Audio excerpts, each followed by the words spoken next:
কাশ্মীরে একটি পর্যটন কেন্দ্রে ২-৬ জনকে হত্যার অভিযোগে বুধবার ভারতীয় নিরাপত্তা বাহিনী ব্যাপক তল্লাশি অভিযান শুরু করেছে। এটি প্রায় ২ দশকের মধ্যে দেশের বেসামরিক নাগরিকদের উপর সবচেয়ে ভয়াবহ হামলা। নয়াদিল্লি কঠোর প্রতিক্রিয়া জানানোর প্রতিশ্রুতি দিয়েছে। মঙ্গলবার জম্মু ও কাশ্মীরের হিমালয় ফেডারেল অঞ্চলের পাহলগাম এলাকার বৈশরান উপত্যকায় গুলি চালানোর ঘটনায় কমপক্ষে ১০৭ জন আহত হয়েছে। নিহতদের মধ্যে ২-৫ জন ভারতীয় এবং একজন নেপালি নাগরিক রয়েছে বলে জানিয়েছে পুলিশ। ২০০৮ সালের মুম্বাই হামলার পর এটি ছিল ভারতে বেসামরিক নাগরিকদের উপর সবচেয়ে ভয়াবহ আক্রমণ এবং কাশ্মীরে তুলনামূলক শান্তি ভেঙে দিয়েছে, যেখানে সাম্প্রতিক বছরগুলিতে ভারত বিরোধী বিদ্রোহ হ্রাস পাওয়ায় পর্যটনের প্রসার ঘটেছে।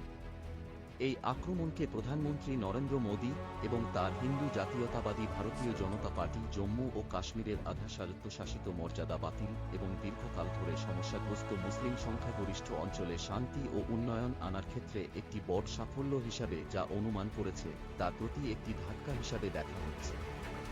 মোদী সৌদি আরবের ২ দিনের সফর সংক্ষিপ্ত করে বুধবার সকালে নয়াদিল্লিতে ফিরে আসেন।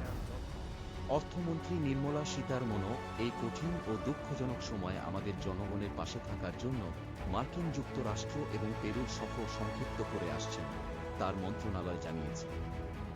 প্রতিরক্ষা মন্ত্রণালয়ের একজন কর্মকর্তা জানিয়েছেন, মোদী বিমানবন্দরে জাতীয় নিরাপত্তা উপদেষ্টা, পররাষ্ট্রমন্ত্রী এবং অন্যান্য ঊর্ধ্বতন কর্মকর্তাদের সাথে একটি বৈঠক করেছেন এবং ১-২-৩-০ গন্তে একটি বিশেষ নিরাপত্তা মন্ত্রিসভার বৈঠক ডাকা হয়েছে। আমরা কেবল যারা এই ঘটনা ঘটিয়েছে তাদের কাছেই পৌঁছাব না, বরং যারা পর্দার আড়ালে বসে ভারতের মাটিতে এই ধরনের কাজ করার ষড়যন্ত্র করেছে তাদেরও আমরা গ্রেপ্তার করব, বৈঠকের আগে ভারতের প্রতিরক্ষামন্ত্রী রাজনাথ সিং বলেন।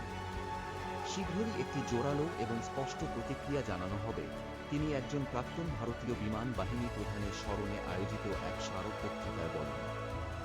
ভারত অতীতে পাকিস্তানে অবস্থিত ইসলামিক জঙ্গি গোষ্ঠীগুলিকে, যাদের ইসলামাবাদের প্রতিষ্ঠান দ্বারা প্রশিক্ষিত এবং সমর্থিত বলে দাবি করা হয়েছে, মুম্বাই সহ ভারতে হামলার জন্য অভিযুক্ত করেছে। পাকিস্তান অভিযোগ অস্বীকার করে এবং বলে যে তারা কাশ্মীরে বিদ্রোহীদের কেবল নৈতিক, রাজনৈতিক এবং কূটনৈতিক সমর্থন প্রদান করে। দুটি নিরাপত্তা সূত্র রয়টার্সকে জানিয়েছে, হামলার পরপরই নিরাপত্তা বাহিনী পাহেলগাম এলাকায় ছুটে যায় এবং সেখানকার বনাঞ্চলে তল্লাশি শুরু করে।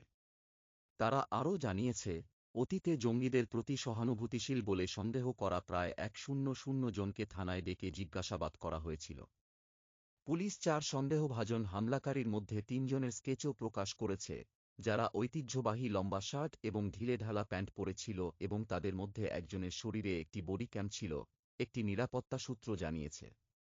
তিনি বলেন, হামলার সময় উপত্যকায় প্রায় ১,০০০ পর্যটক এবং প্রায় ৩০০ স্থানীয় পরিষেবা প্রদানকারী এবং কর্মী ছিল।